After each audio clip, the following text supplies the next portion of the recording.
Hi friends. Welcome to my channel.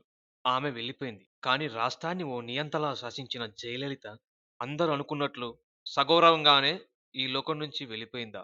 లేదు. బయటకి ఇక ఎప్పుడు వెలుగు చూడని ఎన్నో చీకటి కోణాలు, దయనీయమైన స్థితి. ఆమె చుట్టూ అల్లుకున్న రకరకాల ఎత్తుగడల్లో బందీ అయిపోయి, దాదాపు 3 నెలల నరకం తరువాత ఇక ఈ లోకం నాకక్కర్లేదని వెళ్ళిపోయింది. ఆమె మరణం వెనుక ఉన్న కుట్రల్లో, మిస్టరీలో ఇంకెప్పుడు వీడవేమో. ఆమె శవపేటికకు కొట్టిన మేకులను తొలగించుకోలేక ఆ రహస్యాలన్నీ ఆమెతో పాటే ఒక సమాధి అయిపోయినట్టేనేమో. పార్లమెంటులో అన్నాడీఎంకే ఎంపీ శశికళ పుష్పజయలలిత హాస్పిటల్లో ఉన్నప్పుడే ఓ ప్లకార్డ్ ప్రదర్శించింది. సేవ్ అమ్మ. ఆమె చుట్టూ ఏ శక్తులో చేరి ఆమెను దూరం చేస్తున్నాయి. ఈ నిజాలు బయటపడాలనేది ఆమె కోరిక.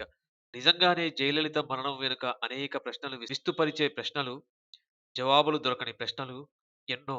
అంతఃపుర కుట్రలు, నమ్మకస్తుల వెన్నుపోట్లు, అంతుచిక్కని మరణాలకు పాత పాత రాజుల కథలేమీ చదవక్కర్లేదు. తాజా తాజా జయలలిత కథ కూడా అలాంటిదేనేమో. వరుసగా కొన్ని ప్రశ్నలు మనమే వేసుకుందాం. జవాబులు వెతుక్కుందాం. జవాబులు ఇక దొరకవు. అనుకున్న ప్రశ్నలని ఓ క్రమపద్ధతిలో అర్థం చేసుకొని జయలలిత మరణాన్ని తలుచుకుంటే చాలు. ఆ ప్రయత్నంగానే అశ్రుబిందువు ఒకటి చెంపలపైకి జారి ఆమెకు జాలిగా నివాళులర్పిస్తుందేమో. జయలలిత బెంగుళూరు జైల్లో ఉన్నప్పటి నుంచి ఆమెపై స్లో పాయిజన్ వంటి కుట్రలు ఆరంభమయ్యాయన్నది ఓ ఆరోపణ. ఆమె భోజనాన్ని రోజూ పరీక్షించి పంపించడం అనేది ఊహించలేం. కాబట్టి జరిగే ఉండవచ్చు అనుకుందాం. కానీ ఆ అవసరం ఎవరికి ఉంది? ఎందుకుంది? సరే. అదేమీ లేదు అని ఊహాగానాల్ని అనుకుందామా? సరే. ఆమె బయటపడింది. నిలిచింది. గెలిచింది అని అన్ని తప్పుడు అంచనాలను ఛేదించుకొని మళ్ళీ ముఖ్యమంత్రి అయింది. అంతా శుభమే కానీ 3, 4 నెలల క్రితం నుంచే ఆమె ఎందుకు బయటకు రావడం లేదు? ఇంపార్టెంట్ అనుకున్న ప్రోగ్రామ్‌లకు కూడా ఆమె రాలేదు. ఏమిటి ఆమె అనారోగ్యం? కోట్ల మందికి కనీసం సమాచారం లేదు. ఎందుకు? అనవసర ప్రచారాలకు తావివద్దనే భావనతో ఆమె వద్దని ఆదేశించింది అనుకుందాం. ఆల్రెడీ ఆరోగ్య సమస్యలతో చికిత్స పొందుతున్న ఆమెను అకస్మాత్తుగా అపోలోలో ఎందుకు జాయిన్ చేశారు? అంత సీరియస్ ఏమిటి? అయితే కేవలం జ్వరం మాత్రమేనని 2 రోజుల్లోనే ఇంటికి వచ్చేస్తుంది అని అన్నారు ఎందుకు? దీనికి కూడా అనవసర ప్రచారాలు వద్దనే భావననే కారణం అనుకుందాం. ఆమె హాస్పిటల్‌లో ఉన్నన్ని రోజులు హెల్త్ బులెటిన్‌లు లేవు. ఎందుకు? రోజుకో రకం కాంప్లికేషన్ ఎందుకు చెప్పారు? చిన్నా చితక నాయకులు హాస్పిటల్‌లో ఉంటేనే హెల్త్ బులెటిన్‌లు జారీ చేసే రోజులివి. అదెందుకు జరగలేదు? సరే. ఆమె వద్దని చెప్పిందనుకుందాం. 75 రోజుల పాటు ఆమె హాస్పిటల్‌లో ఉంటే ఒక్కరిని కూడా కలవనివ్వలేదు ఎందుకు? చూడనివ్వలేదు ఎందుకు? అప్పటినుంచే ఆమె లైఫ్ సపోర్ట్ మీద ఉందా? ఆమెను అభిమానించే కోట్ల మందికి ఒక్క రోజైనా సరైన సమాచారం ఎందుకు ఇవ్వలేదు? ఆమె వేలిముద్రతో అభ్యర్థుల జాబితా వస్తుంది. ఆమె సూచనల మేరకే అంటూ ముఖ్యమంత్రి చూసే విధులను అకస్మాత్తుగా పన్నీర్ సెల్వంకు ఎలా అప్పగించారు? నిజంగా ఆమె అలా సూచించే స్థితిలోనే ఉన్నదా? సరే ఉన్నదేమో. ఆమె చెప్పింది అనుకుందాం. ఇన్ని రోజుల పాటు ఏదో జరిగిపోయిందిలే అనుకుందాం. ఆమె మొత్తం కోలుకున్నది. తింటున్నది. పేపర్‌లు చదువుతున్నది. ఎప్పుడంటే అప్పుడు ఇంటికి వెళ్ళిపోవచ్చు. కాకపోతే పూర్తిగా కోలుకోవడానికి ఇంకాస్త సమయం పట్టవచ్చునని హాస్పిటల్‌లోని వర్గాలు చెప్పాయి కదా! మరి నేను క్షేమంగానే ఉన్నాను అంటూ ఆమె మాట్లాడిన ఒక ఆడియో గాని, ఒక వీడియో గాని, ఆమె చికిత్స జరుగుతున్న ఫోటోలు కానీ, ఆమె కోలుకున్నట్లు ఒకటంటే ఒక్క సాక్ష్యము కనిపించలేదే. సరే ఎలాగూ ఇంటికి వెళ్తున్నాను కదా! ఇక ఫార్మాలిటీస్ ఎందుకు అని ఆమె వద్దన్నదనుకుందాం. మళ్ళీ అకస్మాత్తుగా గుండెపోటు వచ్చింది. ఎలా? సరే గుండెపోటుని ప్రిడిక్ట్ చేయలేం కాబట్టి ఓకే అనుకుందాం. కానీ కనీసం ఆమె ఐసీయూలో ఉన్నప్పుడైనా ఆమె ఆరోగ్యంపై ఎందుకు గోప్యత పాటించారు? అన్ని రకాల చికిత్సలు ఇస్తున్నాం అన్నది కదా హాస్పిటల్. మరి ఎందుకు అంత పారామిలిటరీ బలగాలను, పోలీసులను మోహరించాల్సిన అవసరం ఎందుకొచ్చింది? గుండెపోటు రాగానే మరణించిందా? ఎందుకు దాచిపెట్టారు? చికిత్స ఇంకా చేస్తున్నారు కాబట్టే మనకింక చెప్పలేదని మనమే జవాబు చెప్పుకుందాం. హుటాహుటిన గవర్నర్ చెన్నై వచ్చి పరిస్థితిని తన చేతుల్లోకి తీసుకున్నాడు. మరి ప్రకటించలేదేం?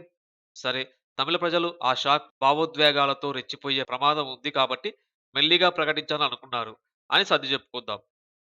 కానీ ఈ నిర్ణయాలన్నీ తీసుకున్నది ఎవరు? ఏ హోదాతో? ఏ స్థితిలోనూ ఆమెని చూడడానికి ఎవరిని ఎందుకు అనుమతించలేదు? చివరకు ఆమె బంధువులు వస్తే కూడా ఎందుకు అక్కడి నుంచి బలవంతంగా పంపించేశారు? ఎందుకు? ముందు రాజకీయంగా అన్ని చక్కదిద్దినంక ప్రకటించాలి. మరణం లీక్ కావద్దనుకున్నారని మనం అనుకుందాం. ఆమె రికవరీ అవుతున్నదన్నది బయటకు చెబుతూనే పార్టీ ఎమ్మెల్యేలు కేబినెట్ సమావేశం కావడం ఏమిటి? పార్టీ తరపున ఈ నిర్ణయాలు తీసుకున్నది ఎవరు? మొత్తం దీనంతా కంట్రోల్ చేసిందెవరు? రాజకీయ అణచితి త్వరగా లేకుండా చేద్దామని పార్టీ ముఖ్యులే ఉమ్మడిగానే ఇలా వ్యవహరించారనుకుందామా? రాత్రికి రాత్రి పార్టీ పదవులు, సీఎం, కొత్త కేబినెట్, వాళ్ళ పోర్ట్‌ఫోలియోలు సహా ఖరారైపోయాయి. ఎవరు ఇదంతా నియంత్రించింది? పర్యవేక్షించింది. ఈలోపే జయ ఛానెల్ ఆమె చనిపోయిందని వార్త ఇచ్చింది. జెండాను అవనాతం చేశారు. మళ్ళీ వెంటనే ఖండించారు. ఆమె మరణించలేదని, చికిత్స జరుగుతున్నదని హాస్పిటల్ వివరణ ఎందుకు? ఎవరు ఇవ్వమన్నారు? మళ్ళీ గంటలోపే మరణించినట్లు అధికారిక ప్రకటన. అది కూడా హాస్పిటల్ నుంచే. ఇదేమిటి? సరే, హాస్పిటల్ మీద ఒత్తిడి ఉందనుకుందాం. అంత అర్ధరాత్రి ప్రమాణాలు ఎందుకు? గవర్నర్ ఉన్నాడు. ప్రభుత్వం ఉంది. కేంద్రం గమనిస్తుంది. అంత ఎమర్జెంట్‌గా అర్ధరాత్రి ప్రమాణాలు అవసరమా? ఆమె మరణశయ్యపై ఉండగానే ఇవన్నీ జరిగిన తీరు ఆమెను అవమానించినట్టేనా? ఎలాగో పోయింది కదా అనే తేలిక భావమా? లేక ఒక్కరోజు ఆగినా ఇంకేమైనా బయటపడుతుందనో, జరుగుతుందనో సందేహించారా? ఏమిటా సందేహాలు? ఎందుకీ హడావుడి యాక్షన్? వీటికి గవర్నర్ కూడా ఎందుకు తలూపాడు? వాళ్ళ పార్టీ వాళ్ళిష్టం అని గవర్నర్ కలగజేసుకోలేదనుకుందాం. ఆమె జైలులో ఉన్నప్పుడు ముఖ్యమంత్రిగా ప్రమాణం చేస్తూ ఏడుపు ఆపుకోలేక మధ్యలో కళ్ళు తుడుచుకున్న వీర విధేయుడు ఈసారి మాత్రం అలా ఉద్వేగానికి ఎందుకు గురి కాలేదు? అమ్మ మరణించిన విషాదం ఆ మొహంలో అసలు కనిపించలేదేం. నిబ్బరంగా ఉన్నాడు. ఆమె జైల్లో ఉంది కాబట్టి అప్పుడు ఉద్వేగానికి కూడా ఓ విధేయత ప్రకటనలా చూపించాడు అనుకుందాం. ఈసారి ఆమె లేదు కాబట్టి ఇంకా ఆ ఉద్వేగ ప్రకటన అవసరం లేదని అనుకున్నాడేమో. అలానే అనుకుందాం. ఇన్ని సరే అనుకునే సర్ది చెప్పుకునే సమాధానం నడుమ వెంట వెంట ముప్పిరిగోని అనేక సందేహాలు ఎవరు ఆమె వెంట అంటూ ఆమెను బొమ్మను చేసి ఆడించిన నటన సూత్రధారి ఎవరు? శశికళ? సెల్వమా? కేంద్రమా? అయితే ఇందులో కేంద్రం పాత్ర ఏంటి? భవిష్యత్తు రాజకీయ కార్యాచరణకు సంబంధించిన బీజేపీ, అన్నాడీఎంకే ముఖ్యులతో ఏమైనా బేరాలాడిందా? అయితే ఏమిటివి? ఈ మొత్తం వ్యవహారంలో శశికళ పాత్ర ఏంటి? అన్ని మౌనంగా చూస్తూ మూగ సాక్ష్యాలుగా మిగిలిపోయిన ఒక అపోలో ప్రతాప్ రెడ్డి, ఒక ప్రభుత్వ ప్రధాన సలహాదారు షీలా బాలకృష్ణన్, ఒక ప్రభుత్వ ప్రధాన కార్యదర్శి రామ్మోహన్ రావు, ఒక డీజీపీ రాజేంద్రన్, ఇలా కొంతమందికి మొత్తం వ్యవహారాలపై అంచనా, అవగాహన ఉందేమో. కానీ ఇప్పుడు కాదు. ఎప్పుడు? ఎవరు ఏమీ మాట్లాడరు. జయలలిత నిజానికి 3 నెలల క్రితం నుంచి తన చేతుల్లో తాను లేదు. నిమిత్తమాత్రంగా అలా బెడ్ మీద ఉండిపోయింది. చివరకు ఆ బెడ్ మీద నుంచి ఆమె స్థానం తన అభిమాన ఎన్టీఆర్ సమాధి పక్కనే మరో సమాధిలోకి మారిపోయింది. అంతే. కానీ ఏమి జరిగినా అమ్మ మాత్రం మనతో పాటు లేదు. ఏం జరిగిందో ఏమో ఎవరికీ తెలియదు. జవాబులేనివెన్నో ప్రశ్నలు ఉన్నాయి మన దగ్గర. వీటన్నిటికి సమాధానం కాలమే చెప్పొచ్చేమో. మనమందరం వేచి చూద్దాం. ఇదంతా ఇన్ఫర్మేషన్ ముచ్చట.com నుంచి సేకరించింది. Stay tune our channel. జై భారత్! జై హింద్!